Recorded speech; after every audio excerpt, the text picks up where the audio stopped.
La La Facultad de Facultad de Derecho Derecho da la da la más más cordial cordial bienvenida bienvenida a a todas todas y y todos todos nuestros nuestros seguidores. seguidores.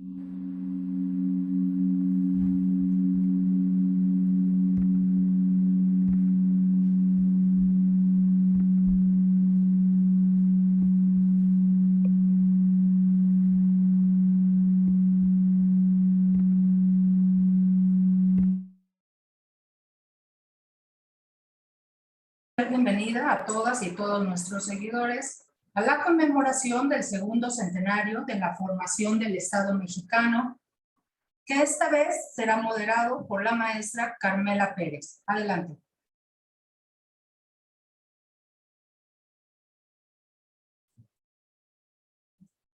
Su micrófono, maestra.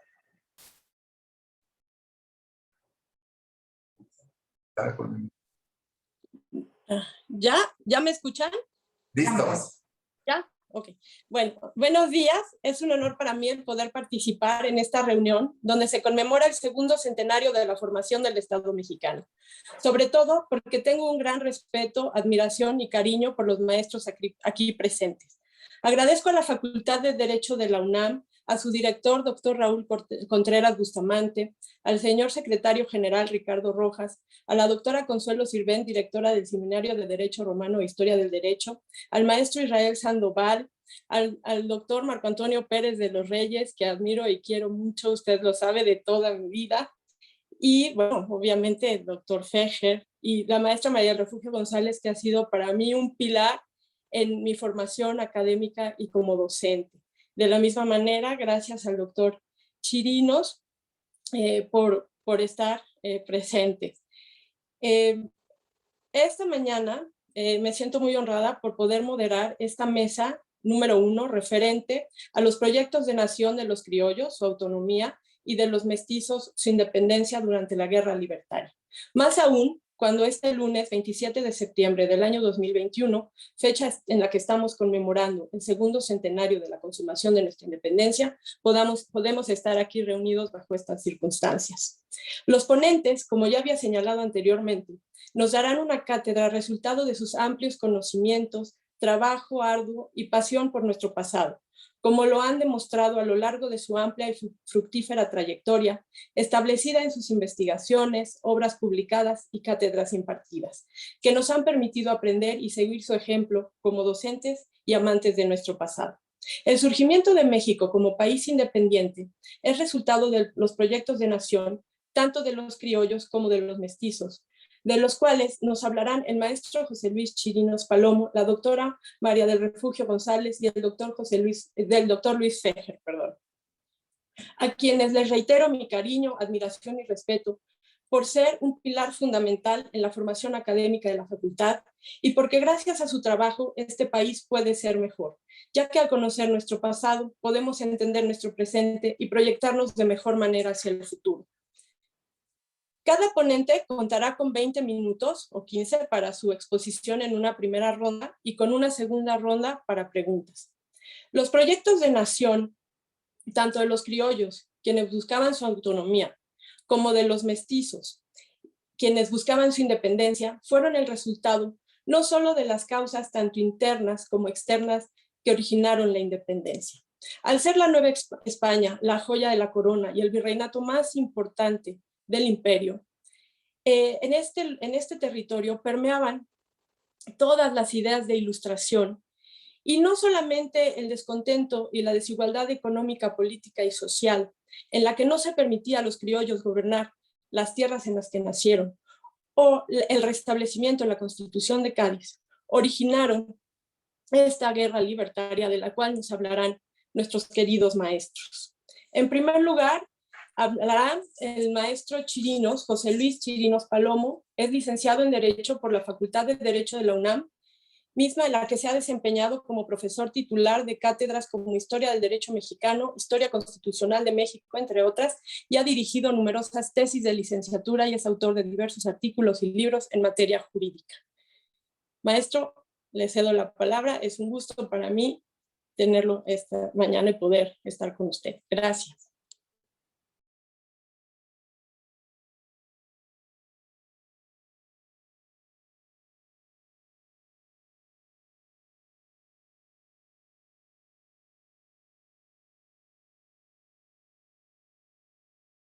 Maestro, tiene apagado su micrófono.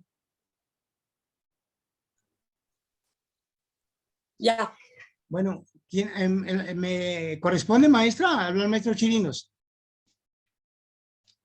Compañeros, Sí, muy maestra. buenos días, al igual que a todos mis compañeros, y agradezco a las autoridades que me hagan el favor de concederme el honor de estar con altos compañeros de la calidad técnica, científica y académica que tienen nuestra facultad. Me han encomendado que presente algunas ideas sobre el proyecto de nación de los criollos de tendencia autonómica y de los mestizos con tendencia hacia la independencia. El enfoque del problema lo considero que existe una tendencia autonomista o independista en las clases sociales señaladas. Tratar de zanjar una diferencia entre ellas me parece que conduce a una opinión. La clase criolla, formada por los hijos de los españoles radicados en Indias, y la mestiza, que resulta de la cruza que se dio entre los criollos con la clase social indígena, es ondulante, porque ambos pertenecen a la clase política. Ambos tienen derechos políticos plenos, que poca diferencia existe entre ellos, poca pero significativa. Tienen los españoles y los criollos un enemigo común, en eso sí están de acuerdo. Los españoles peninsulares, virreyes, corregidores, gobernadores y en especial los intendentes del siglo XVIII.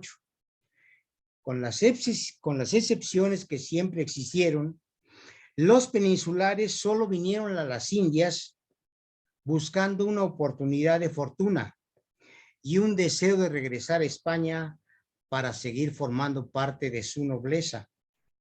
Por el contrario, la clase criolla y la mestiza desde el siglo XVI desarrollan un sentido de pertenencia a la nueva tierra y en unión con la clase indígena y el trabajo de las castas sentaron las bases de la futura nación mexicana. Elementos culturales como ciencia, arte, pintura, urbanismo, lenguas, tecnología, filosofía y especialmente la ciencia del derecho expresada e impartida por los teólogos son expresiones culturales que ayudaron a la formación de la nación mexicana. Por tanto, el conflicto de intereses existentes entre peninsulares y las clases criollas establecidas en la Nueva España condujeron por necesidad a posiciones de autonomía o independencia. Ya tenemos a los dos periodos perfectamente marcados. El periodo autonomista lo estimo que se forma a partir de 1808 a 1814 y el subsecuente desde esa fecha de transición hasta 1823 con su punto final en esa fecha. ¿Cuáles son los factores del primer periodo autonomista?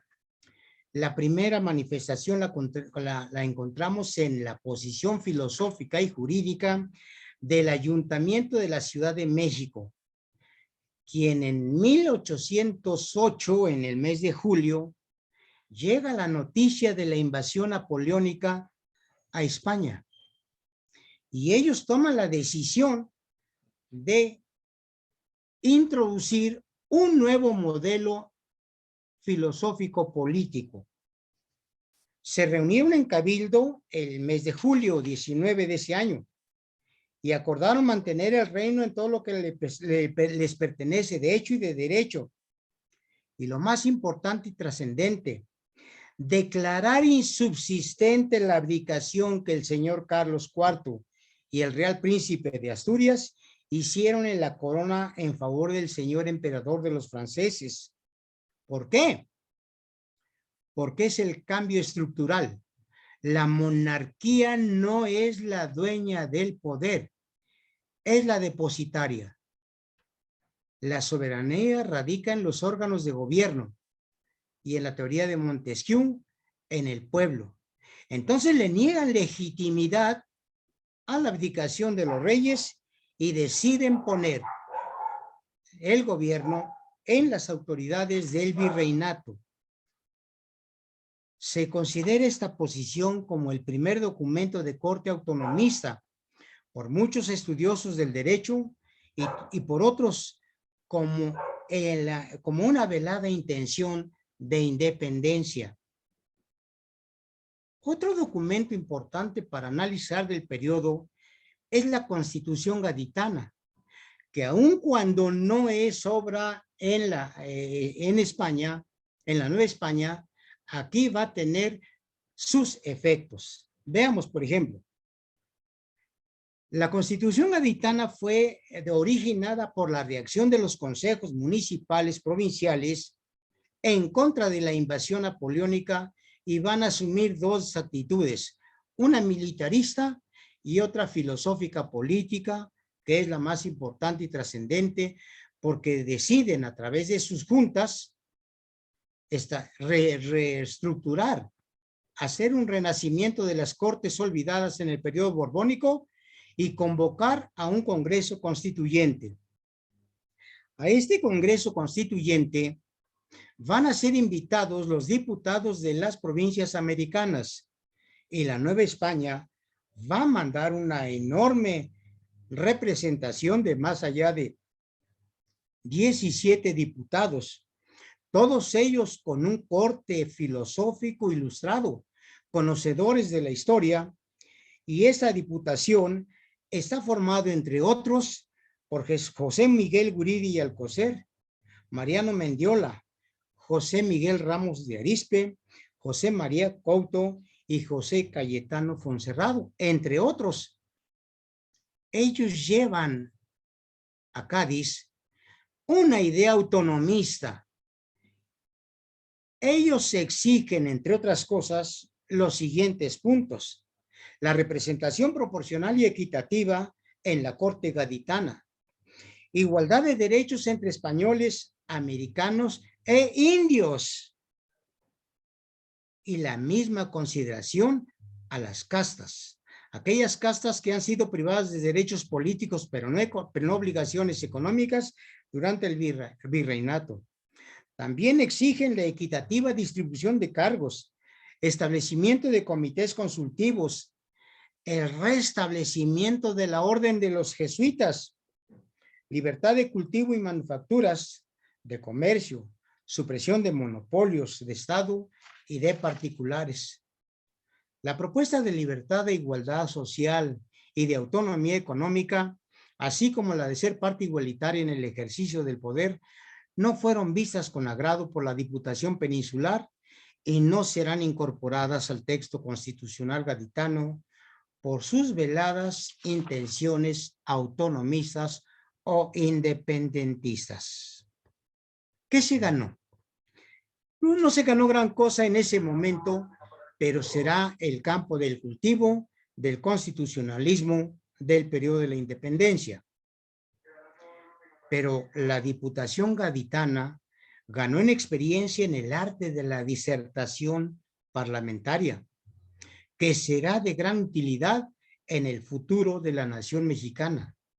Considero que esta es la generación de la génesis de la escuela parlamentaria de México. Tenemos otro elemento muy importante en este periodo de autonomista: Morelos, Hidalgo y la Constitución de Apatzingán. El análisis político de la literatura de Morelos, sus proclamas, bandas, establecimientos institucionales como la Junta de Zitácuaro, sus principios filosóficos y jurídicos vistos en sus sentimientos de la nación y reflejados en la Constitución de Apatzingán, lo ubican en un periodo de transición de la autonomía hacia la independencia. Verbigracia. En el plan de gobierno de Hidalgo y Morelos de fecha 16 de noviembre de 1810, se lee en su artículo primero. Primeramente se gobernará en el reino por un congreso de individuos doctos e instruidos, y todos criollos, que sostengan los derechos del señor Fernando VII. Es decir, es una posición autonomista.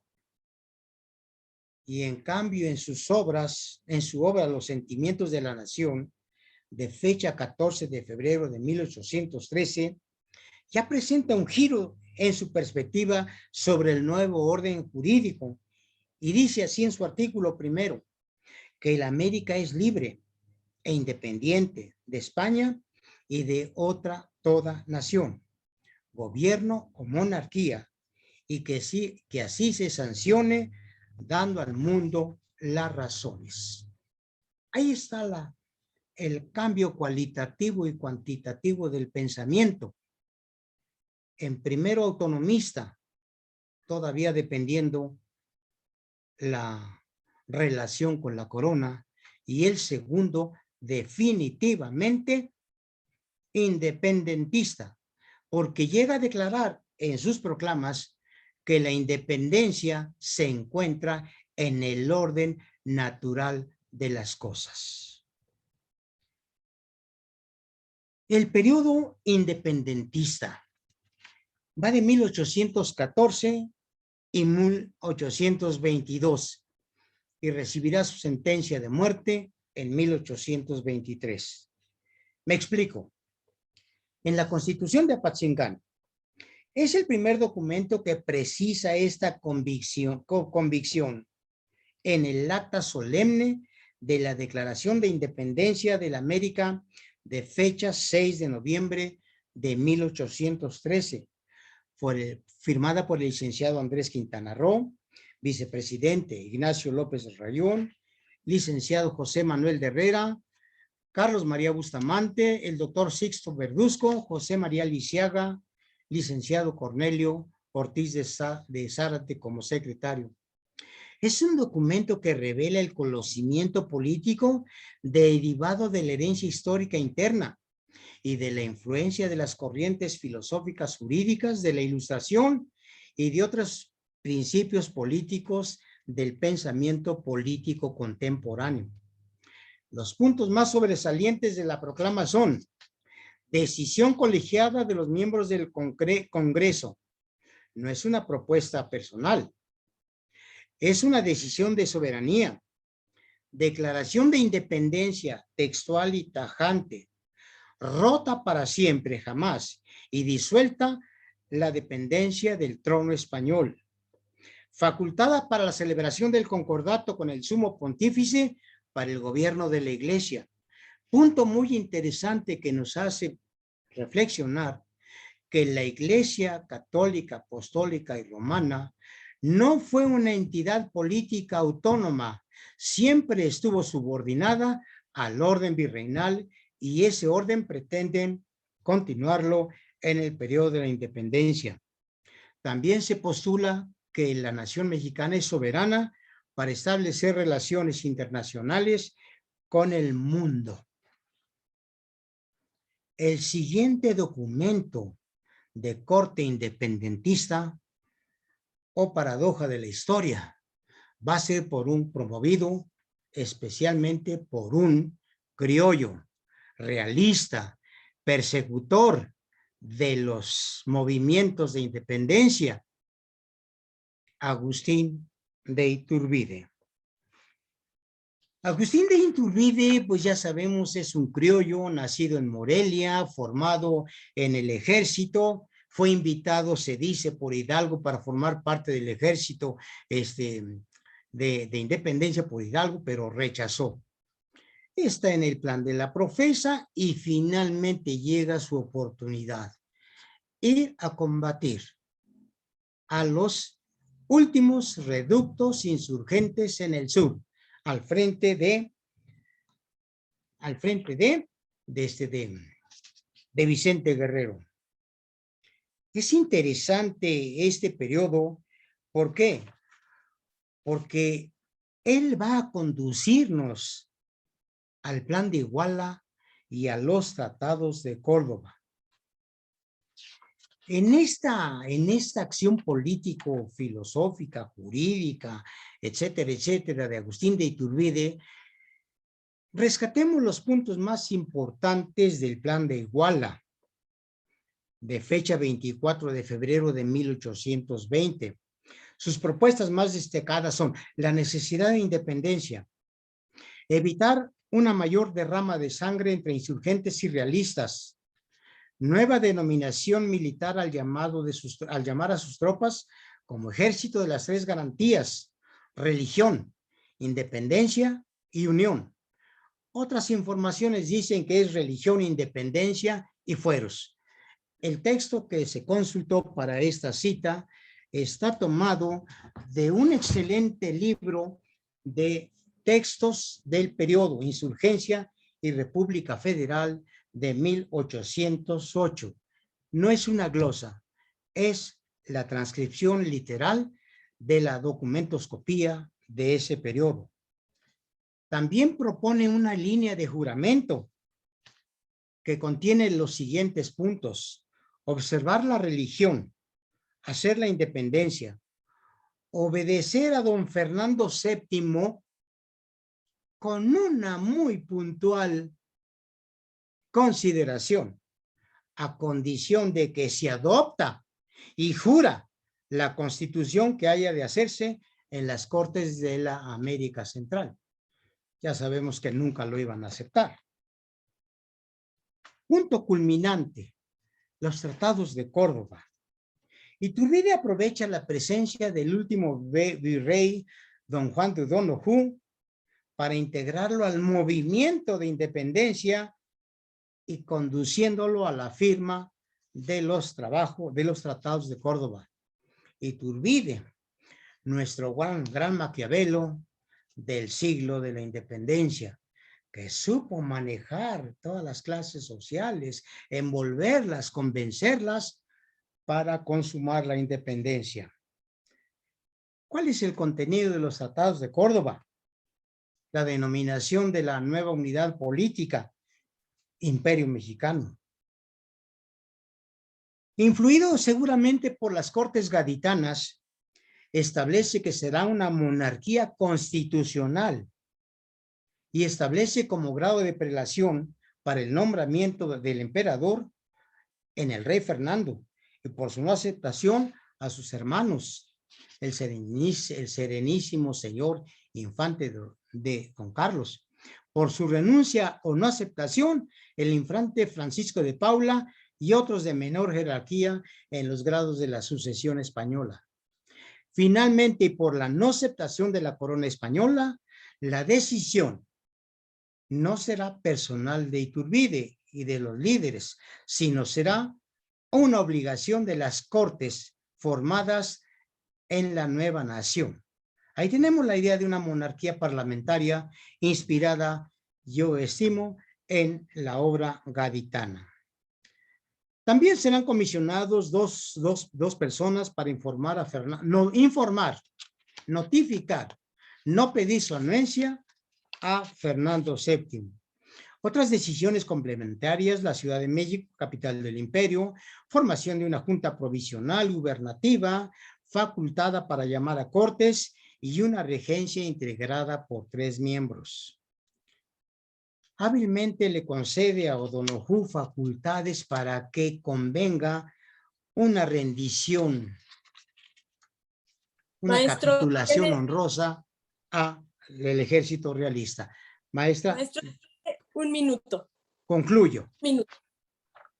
Conclusiones. El periodo de 1808 a 1822 sentó la base de la obra constitucional de la nación mexicana. Las propuestas autonomistas e independentistas no pueden ser asignadas a la clase criolla o mestiza. No existe una línea divisora entre ellas. Poca o nula participación tuvieron en el proceso la clase indígena y las castas. ¿Qué fue la independencia y la intención autonomista? Como dice Morelos, era una consecuencia, porque estaba en el orden natural de las cosas. Nació para la autonomía desde el siglo XVI, cuando los criollos iniciaron su sentido de pertenencia a un nuevo enfoque político, a una nueva nación. Muchas gracias y quedo a sus órdenes. Muchas gracias, maestro Chirinos. Muchas gracias. Excelente exposición donde nos hizo una revisión detallada, sobre todo muy interesante todos los principios filosóficos jurídicos que se presentaron durante esta etapa del movimiento independentista y esta postura y esta visión en relación a la independencia, donde, como usted bien nos hizo notar, criollos y mestizos tenían estas ideas, pero apuntando muy claramente que más bien los criollos fueron quienes tenían esta capacidad por su formación filosófica, por ser la élite económica, política y social. Muchísimas gracias, maestro Chirinos. A continuación nos hablará la doctora María del Refugio González, licenciada en Derecho por la UNAM, estudios terminados de Historia de México en la Facultad de Filosofía y Letras de la UNAM, doctora en Derecho por la Universidad Complutense de Madrid, es autora del Historia del Derecho Mexicano, coeditora de La Formación del Estado Mexicano, Transiciones, Diseños Institucionales con Sergio López Ayón, Historia del Derecho Civil en México, entre otros.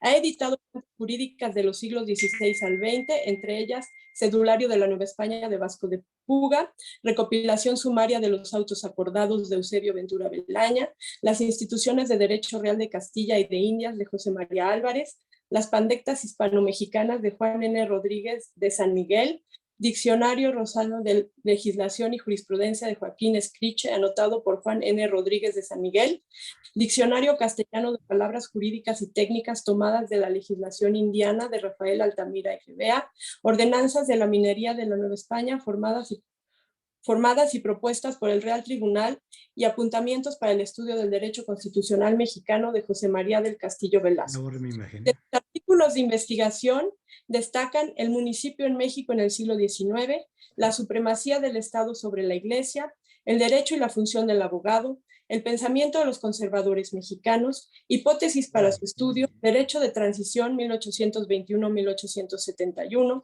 la intervención del Estado en la economía y la sociedad en México, orígenes y desarrollo, propuesta de interpretación, la Nueva España en la Constitución Mexicana de 1917, los nuevos comienzos en el constitucionalismo revolucionario, el proceso de formación del Estado de Derecho en México, los modelos de Estado en la Constitución de 1917 en coautoría con José Antonio Caballero Juárez, los abogados en el Constituyente de 56-57, el Real e Ilustre Colegio de Abogados y la Academia de Jurisprudencia Teórico-Práctica 1808-1836, el proceso seguido a Ignacio López Rayón y con Salvador Cárdenas, orígenes y formación de la historiografía jurídica mexicana.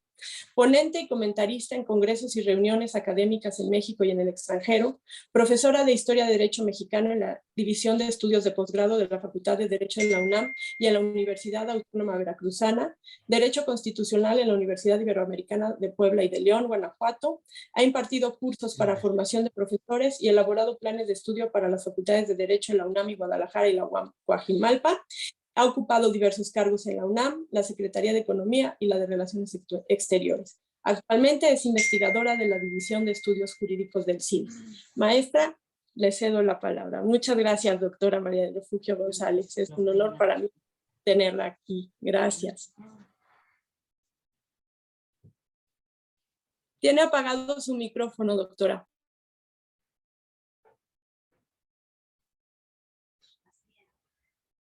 Mi audio.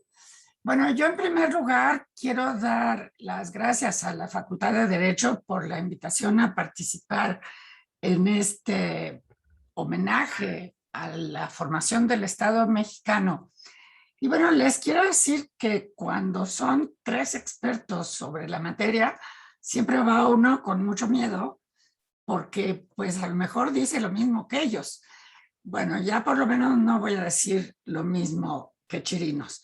Yo me voy a fijar en las palabras. Si pueden ver mi biografía académica, pues pueden ver que lo que más me fijo es en las palabras. Entonces, lo que yo quiero es señalarles lo siguiente. Lo primero es que no deja de llamar la atención que los mexicanos individualicemos la consumación de la independencia de México del 28 de diciembre de 1821 de la independencia derivada del levantamiento de Hidalgo la madrugada del 16 de septiembre de 1810. Es cierto que en estos procesos hay 10 años de independencia, pero como que una es la independencia y otra es la consumación. Esto se refleja, además, o sea, esta actitud psicológica que nosotros tenemos, se refleja además en la presencia de por lo menos 2 actas de independencia que se refieren a los hechos de manera distinta. Y es a lo que quiero referirme. El proceso que llevó a la independencia, como ustedes lo saben, y ya más o menos lo comentó ampliamente el maestro Chirinos, pues comprende distintos fenómenos. Y 1808 y 21 son las fechas extremas que lo abarcan. A partir de la primera se genera, por un lado, como él ya dijo, la respuesta de los criollos novohispanos ante la renuncia de Carlos IV y Fernando VII al trono de Napoleón, de español en beneficio de Napoleón, y por el otro lado, la insurrección, que es lo que nosotros llamamos la independencia, que realmente es una guerra civil, según alguna historiografía, es una guerra civil la insurrección encabezada por Hidalgo y por Morelos. En la segunda se produce la declaratoria formal de emancipación como consecuencia de un conjunto de hechos políticos que tras no pocos tropiezos culminan en la ruptura del vínculo que había unido a la Nueva España con su metrópoli. Estos procesos producen sendos textos en los cuales primero se reivindica la soberanía y en el segundo se proclama la soberanía. Conste que estoy diciendo reivindica en frente de abogados. O sea, el de Chilpancingo dice reivindico. O sea, antes de Cortés éramos soberanos. Eso es lo que en lo que yo quiero llamar la atención. Bueno, lo demás, muchas cosas ya las dijo el maestro Chirinos. No es fácil esquematizar las tendencias que culminaron en la emancipación política, pero se deben señalar por lo menos 2.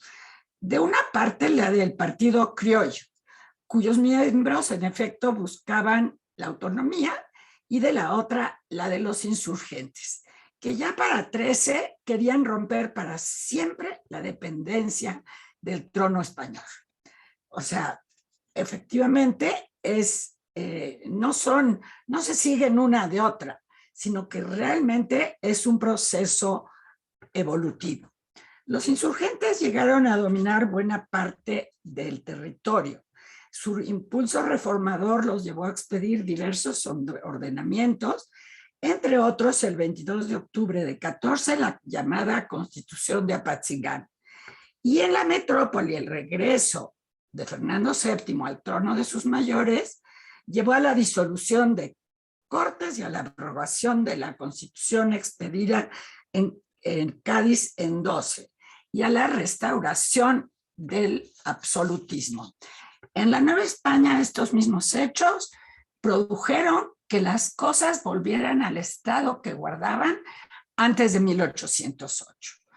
¿Qué quiero decir con esto? Aparte de que estoy señalando hechos concretos de la historia, que para entonces ya nadie entendía nada. Nadie sabía por quién se gobernaban, los caminos en la Nueva España eran muy escasos. Entonces hay una descomposición muy grande en estos años. Y en ese contexto es en el que se inscribe el Plan de Iguala de 24 de febrero de 21, como se como respuesta, según se afirma, al restablecimiento del régimen constitucional de España. Va firmado por Vicente Guerrero y Agustín de Iturbide. Se adhirieron a él todas las clases de la sociedad, incluidos los insurgentes, que estaban todavía en pie de lucha. El recién llegado virrey pues, no hizo más que conformarse con la situación. O sea, ya se llama jefe político, primero que nada, y el pobre Juan O'Donoghue incluso se murió poco tiempo después de los hechos que estamos narrando, y entonces él propone, con todos los demás, una monarquía constitucional moderada encabezada por alguno de los descendientes de Fernando VII, como señaló el maestro Chirinos, y si no, por quien designaran las cortes. La pregunta es, ¿cuáles cortes? ¿Cuál designación? Si lo que hay es una situación bastante complicada. En la segunda mitad del siglo XVIII se habían generado los hechos que dieron lugar a lo que llamamos ahora la agudización de las contradicciones con las reformas borbónicas. En ese contexto es que se inscribe el disgusto, el malestar de los criollos, porque los peninsulares, el rey los quita de todas las posiciones de poder y los sustituye por peninsulares. Entonces, este es justamente el tiempo en que hay grandes conflictos entre los grupos sociales, de motines y alzamientos, de expulsión de los jesuitas y participación de la sociedad entre todo. Quiero decirles que hasta ese momento el rey había dejado que la Nueva España se desarrollara tranquilamente, pero estaba atravesando una crisis la corona y querían poner a la Nueva España como el centro de la recuperación económica de la corona. Cuando se conocen en la península ibérica los acontecimientos derivados de la prisión de Carlos IV y Fernando VII a causa de la invasión napoleónica, o sea, tenemos en México las reformas borbónicas y tenemos en la península la prisión de Carlos IV y Fernando VII. Afloran las tendencias que en alguna forma parecían solo esperar el momento de salir a luz para proclamar el derecho a la independencia. El primer intento por reasumir la soberanía se produjo, como dijo el maestro Chirinos, en el Ayuntamiento de la Ciudad de México en 8. ¿Cuál es el argumento que esgrimen los del ayuntamiento? Que Carlos IV está deshaciéndose de lo que no es suyo.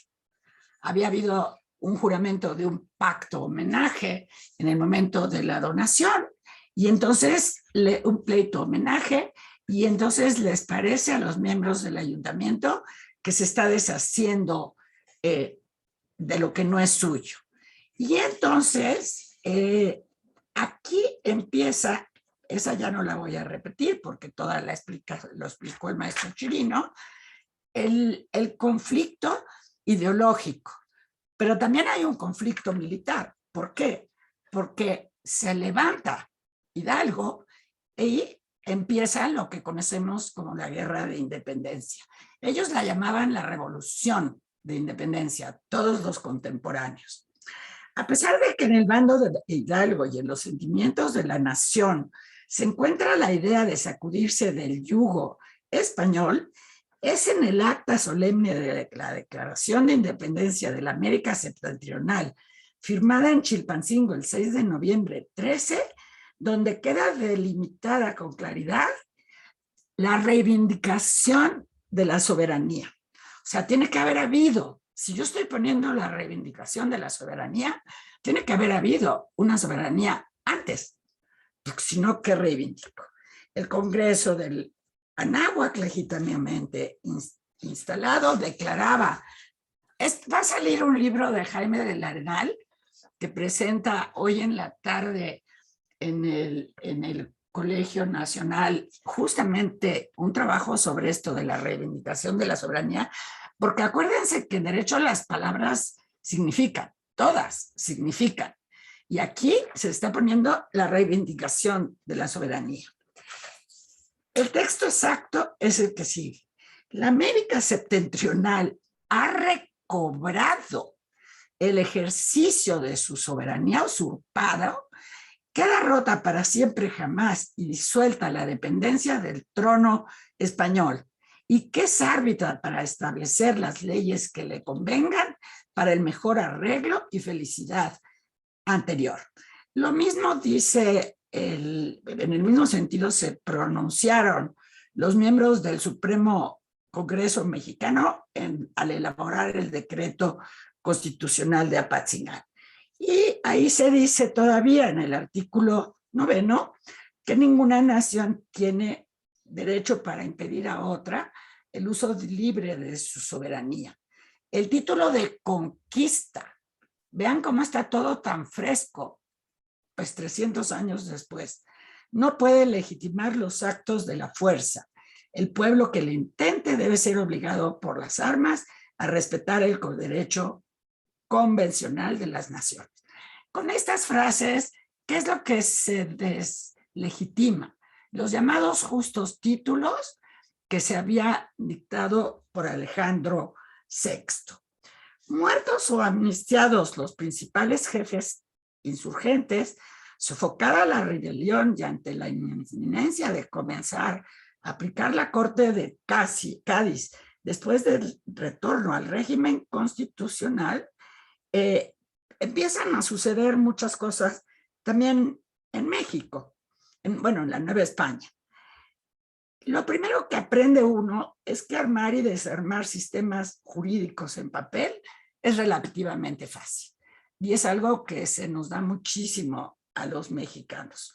En los hechos, el virreinato no acababa de asimilar en este caso los efectos causados por la desarticulación que en todos los órdenes había causado la revolución de independencia. La vigencia del nuevo código político produjo además una efervescencia política, ya que sus habitantes se dieron a la tarea de elegir ayuntamientos constitucionales. Se recuperó la libertad de prensa y los diputados, esto es muy bonito, para que vean cómo efectivamente, como dijo el maestro Chirinos, Iturbide aprovechó, o sea, la oportunidad la pintan calva, dice el refrán, y efectivamente Iturbide aprovechó que estaban por irse los diputados a Cortes, porque estamos restaurando la monarquía constitucional, y les presenta un plan que había elaborado Juan Gómez de Navarrete, diputado por Michoacán, en el que les proponía una revolución y además instalar un Congreso Nacional. El plan se había realizado en Iguala y la historiografía nos dice a veces que es Guerrero y a veces que es Iturbide, con muy sólidas razones. Como podemos ver, Iturbide no informaba al virrey de todo, porque a Iturbide lo que le habían encargado era dar fin al movimiento popular. Y en eso él no se está afanando, pues el resultado de su actuar fue este manifiesto al mundo o plan de independencia, firmado el 1 de marzo de 1821, que se conoce como Plan de Iguala.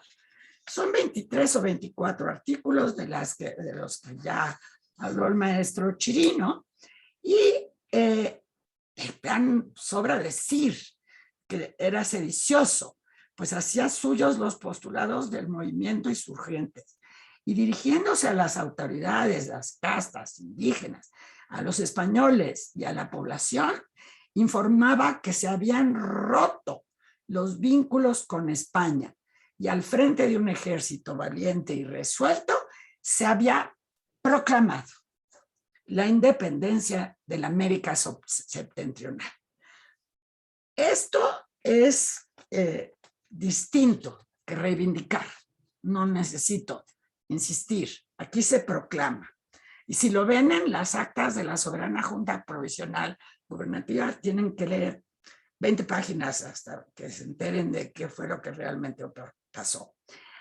En esa Soberana Junta Provisional Gubernativa es donde se hace la declaratoria formal de independencia que hoy conmemoramos el 28 de agosto de 21, fecha en que se firmó, pero nada más así da cuenta las actas de que se firmó el acta de independencia, la cual salía de su operación y restituida al ejercicio de cuantos derechos le concedió el autor de la naturaleza y reconocen por inenajenables y sagradas las naciones cultas de la tierra en libertad de constituirse del modo que más convenga a su felicidad, declara solemnemente por medio de la Junta Suprema del Imperio que es nación soberana. Ya no reivindica nada, declara solemnemente que no necesito insistir, son vocablos distintos, e independiente de la antigua España, con quien en lo sucesivo solo la mantendrán unida lazos de amistad estrecha en los términos que prescriben los tratados. De aquí se sigue lo que conmemoramos hoy, que es la entrada del ejército trigarante a la Ciudad de México el 27 de septiembre del mismo año. Al plan se habían ido sumando Vicente Guerrero y las ciudades importantes, los pueblos, villas y lugares, y buena parte del país. Esto quiere decir que entran, y la foto, bueno, el retrato que se hace en aquella época es bastante expresivo de lo que está pasando. Entra, el que más se ve es Iturbide, pero al ladito se ve también Guerrero. Y en este plan, la nación se constituiría conforme a lo pactado en los tratados de Córdoba, general asignados por Agustín de Iturbide y Juan O'Donoghue, que era el jefe político. Entonces ya había nacido un nuevo orden jurídico, pero es una declaración unilateral de independencia. ¿Qué falta? Que lo reconozca España. O sea, ¿de quién se están independizando? Pues de España. Entonces falta que lo reconozca España. Mucha agua corrió aquí.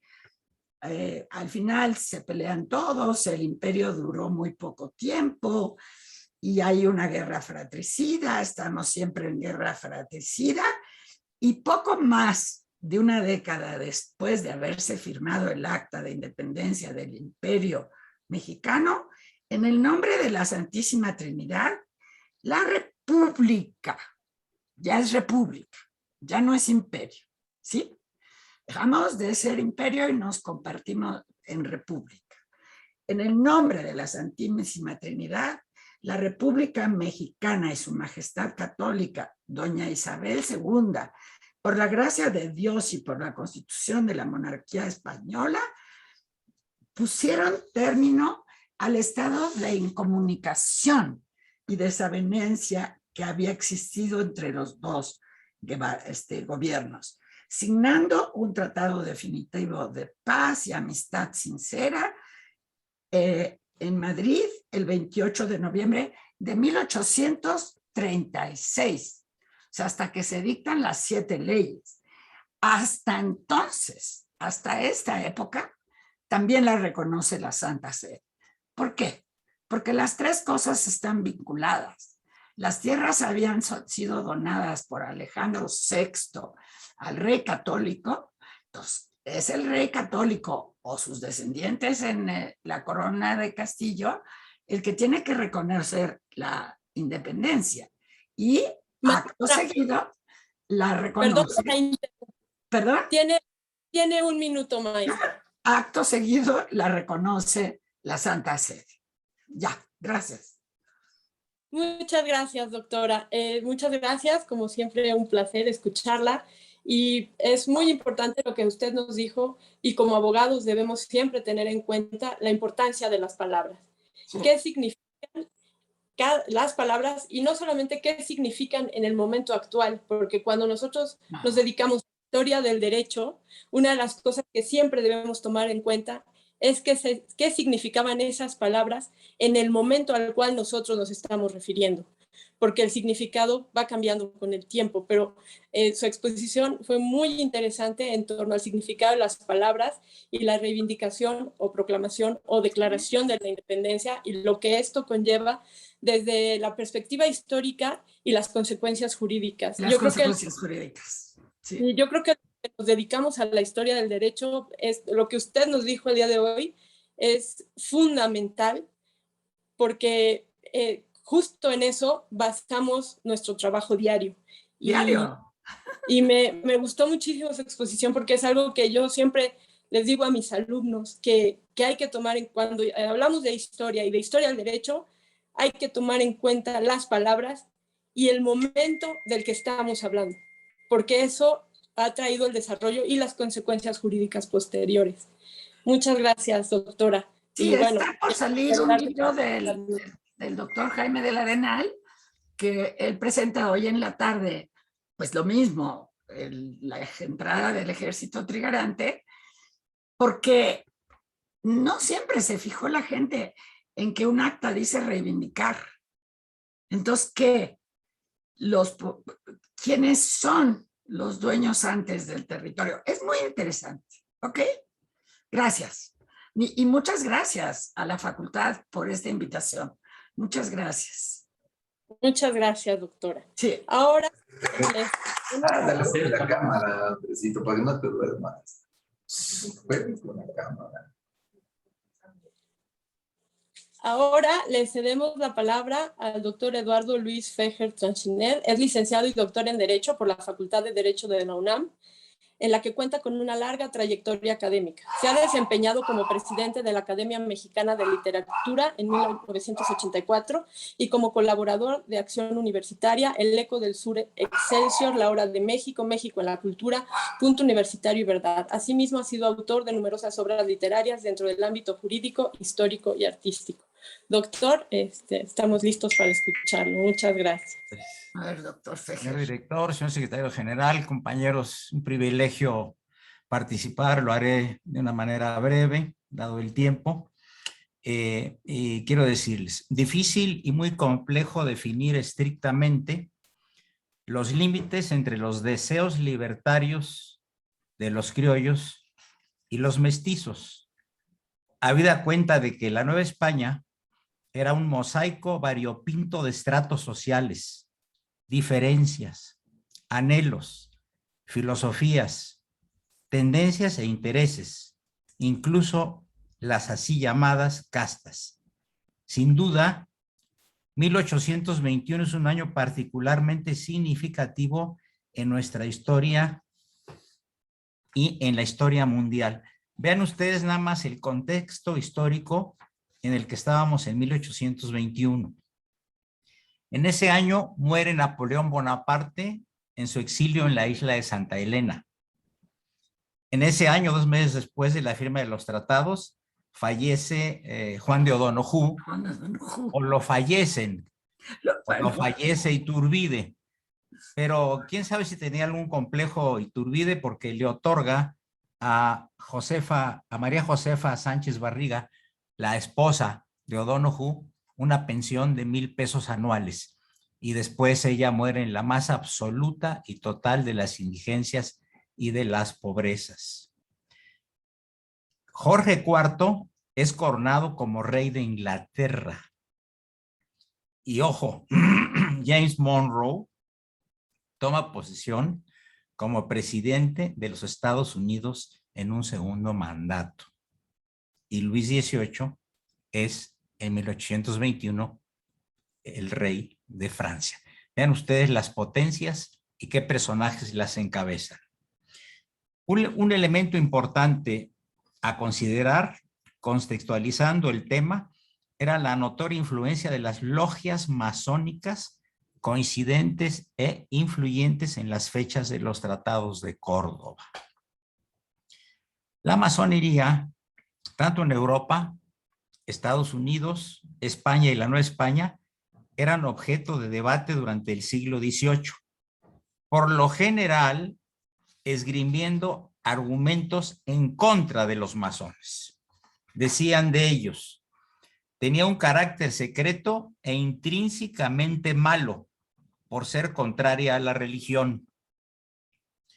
Arrogarse sus propias leyes como posible espacio para conspiraciones de todo tipo, es lo que se decía, que no reconocían sino a sus propias leyes masónicas, y todo lo anterior hacía que le llamaran a los masones enemigos del altar y enemigos del trono. Tanto insurgentes como realistas no querían a los masones por considerarlos herejes, calificativo muy usado y generalizado por el Tribunal del Santo Oficio de su institución hasta su desaparición prácticamente durante todo el virreinato. Juan de O'Donoghue trajo consigo varios masones en su periplo de España a estas tierras. Los autores no se ponen de acuerdo si las logias se fundaron en tierras novohispanas en 1813, en 1817, en 1818 o bien en 1820. Paradójicamente, algunos mínimos sectores de la población local los aceptaban como alternativa liberal. Incluso tenían publicaciones referidas al sol, símbolo aceptado por los seguidores de esas particulares prácticas supuestamente secretas. Precisamente uno tenía por nombre este periódico, El Sol, publicado de 1821 a 1824.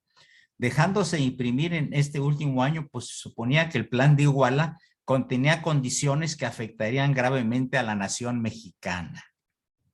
Se decía que este periódico ensuciaba la imagen de Agustín de Iturbide, supuestamente masón, quien lo mandó sacar de circulación, pues ya se hablaba de una monarquía con un príncipe europeo, lo que abonaría desacuerdos entre el Congreso e Iturbide, dando lugar a dos partidos contrarios a los iturbidistas, los borbonistas y los republicanos, particularmente tras de la ceremonia de coronación del propio Agustín de Iturbide. Algunos diputados que regresaron de Cádiz, como Mariano Michelena, Lorenzo de Zavala y Miguel Ramos Arizpe, adoptaron prácticas masónicas. Sin profundizar en el tema por obvias razones de tiempo, la logia del rito escocés y sus seguidores ocultaban expresamente ser masones, en tanto que los del rito yorquino eran más abiertos. Aunque ambos estaban cubiertos por el amplio manto de la masonería, los escoceses enarbolaban la bandera de los intereses de España, en tanto que los yorquinos trataban de defender los intereses norteamericanos. Por lo tanto, recuérdense porque señalé al principio que James Monroe tomaba posesión como presidente de los Estados Unidos en su segundo mandato para ver también este asunto de la intervención. Al respecto, recuérdese que un párrafo de todas las constituciones mexicanas, incluyendo los notables sentimientos de la nación, excepto la de 1857, se refería a la religión católica como la única con exclusión de las otras. Y es que había el temor fundado que tanto Estados Unidos como Inglaterra pudieran introducirse política y geopolíticamente en estas tierras por vía del protestantismo, al que veían como una seria amenaza.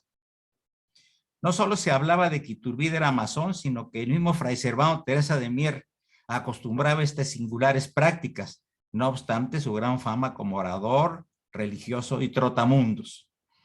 Caso especial era O'Donoghue. Cabe la pregunta, ¿por qué estuvo de acuerdo con los tratados de Córdoba? ¿Era masón? Todo hace suponer que sí lo era, y el que, habiendo prestado grandes servicios militares a la corona, después era torturado y encarcelado. Quizá aquí apareció la diosa Némesis, que es la diosa de la venganza. Esa diosa de la venganza tocó su hombro y decidió volverle la espalda a su amada España. Esto fuera O'Donoghue. Estaba resentido con España. Por eso alegremente firmó los tratados de Córdoba y alegremente lo eliminó después Agustín de Iturbide, según se dice. Finalmente, si la pregunta final es si la masonería fue un factor entre criollos y mestizos para propiciar, incidir, influir en la consumación de la independencia de México, la respuesta final sería afirmativa, aunque los estudiosos del tema podrán ampliar estas investigaciones y enriquecerlas para seguir en esta ardua tarea de escribir nuestra historia sin adjetivarla. Muchas gracias, señor director. Muchas gracias, señor secretario general. Muchas gracias, doctor Fejer. Como escucharlo es un privilegio, un honor y un placer. Y bueno, para terminar este evento, le cedo la palabra Fejer, a nuestro señor director, doctor Raúl Contreras Bustamante, que como dije en un principio, yo estaba tan contenta, tan emocionada, tan nerviosa de estar con mis maestros que tanto admiro, que olvidé de cederle la palabra a nuestro señor director. Son tantos mis nervios de estar presente a las personas que más admiro, que discúlpeme por haber cedido la palabra en un inicio. Oiremos ahora a nuestro señor director, Raúl Contreras Bustamante. Muchas gracias. Muchas gracias, maestra Carmela Pérez. La verdad es que me hiciste un gran favor porque me dejaste al final y es mucho más fácil hacer una conclusión estando acompañado de 4 autoridades, porque el maestro Marco Antonio Pérez de los Reyes está tomando nota para la mesa que vamos a tener en la tarde. Ha sido, como lo ofrecimos, pues una exquisita mesa para conmemorar el 2º centenario de la formación del Estado mexicano. Yo celebro mucho tener a mi querida y admirada maestra, la doctora María Refugio González, otra vez en las aulas de la Facultad de Derecho. Quiero decir públicamente que he estado haciendo el esfuerzo de que ya se regrese y espero que ahorita que en público la estoy comprometiendo, la tengamos nuevamente aquí con nosotros porque la extrañamos y tiene su lugar siempre en el cariño de la planta académica y de este director que la conoce y la admira mucho. Muchas gracias, don José Luis Chirino. Ha sido una extraordinaria charla. ¿Y qué puedo decir de la intervención de mi querido maestro, el doctor Eduardo Luis Fejer, mi sensei? La verdad es que es importante para los jóvenes, sobre todo los de nuevo ingreso, para quienes está pensado estas 2 mesas que estamos haciendo, de que entiendan la importancia que tienen las efemérides, pero desde luego no con un afán de solamente que se les quede la fecha en la memoria y que haya una historiografía oficial, sino que entiendan que hay muchas cosas, que en materia de la historia y de la política las cosas no son sino van siendo, y que todo lo que se acaba de decir aquí pues es motivo de generar inquietud e investigación. La verdad es que, como bien lo dijo la doctora María Refugio González, las palabras, sobre todo para los abogados, tienen un peso. Y hablar de la reivindicación de la soberanía es algo que no solamente crean que quedó por ahí en los documentos. Quien revise el texto del artículo 27 constitucional, que dice que las tierras y aguas de la nación han pertenecido originariamente a la nación, esa palabra originariamente, pues es precisamente insistir en la reivindicación de la soberanía que teníamos los mexicanos antes de la llegada de los españoles y de alguna manera romper esta lógica civilista del tracto sucesivo de la propiedad y decir, a ver, estuvo usurpada 3 siglos por la corona, recuperamos la soberanía que teníamos y finalmente la nación ha sido y es la propietaria de las tierras y aguas. Es una declaración importante que yo quiero que lo vean, no solamente como parte de la historia, sino que lo investiguen.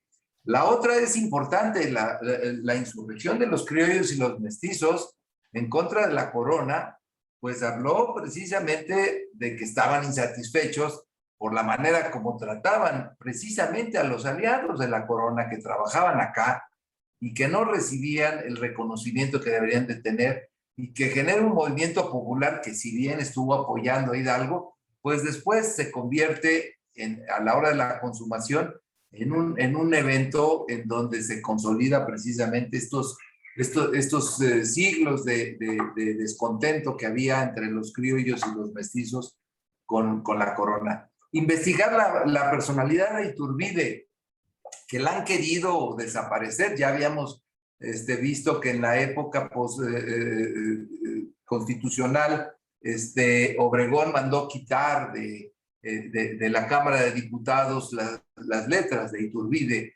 porque lo hemos querido borrar de la historia, pero sin embargo, pues no se puede entender la consumación de la independencia sin Agustín Iturbide.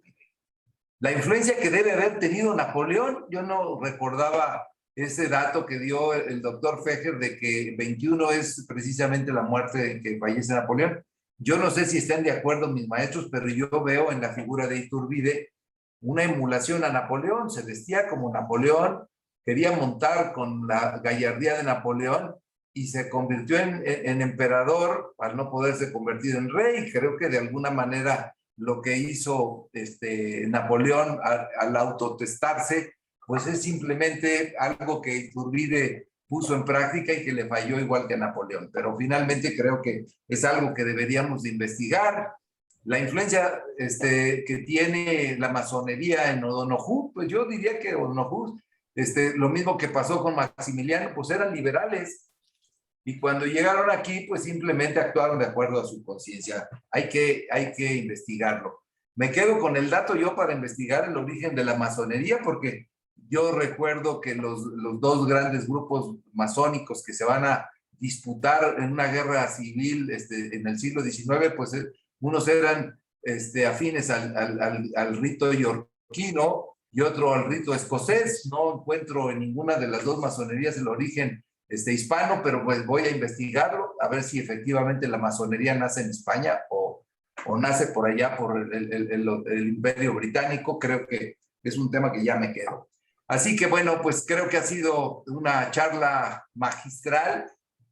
Tres grandes exponentes del tema de la historia constitucional de México, del derecho mexicano. Invitamos a todos los que nos están viendo en vivo a través de la página oficial de Facebook de la Facultad de Derecho, a que hoy a las 6 estén en la otra mesa que hablará sobre las fortalezas y debilidades con las que surgió el nuevo Estado mexicano, con figuras nada más ni nada menos como don Sergio García Ramírez, profesor emérito de esta facultad, la doctora Elisa Speckman Guerra, que es la directora del Instituto de Investigaciones Históricas, y desde luego mi maestro y amigo, el doctor Marco Antonio Pérez de los Reyes, que se antoja también extraordinaria. Muchas gracias a todas, a todos por esta clase de historia del derecho mexicano que nos han dado a todos quienes los hemos escuchado, y nos vemos en la tarde. Muchas gracias. Gracias. Saludos fraternales a todos. Un abrazo, maestra Cuquita. Un abrazo. La quiero mucho. Gracias, maestro. Igualmente. Maestro Pérez de los Reyes, maestra Carmela, no se nos diga, director, a sus órdenes como de costumbre. Gracias. Hasta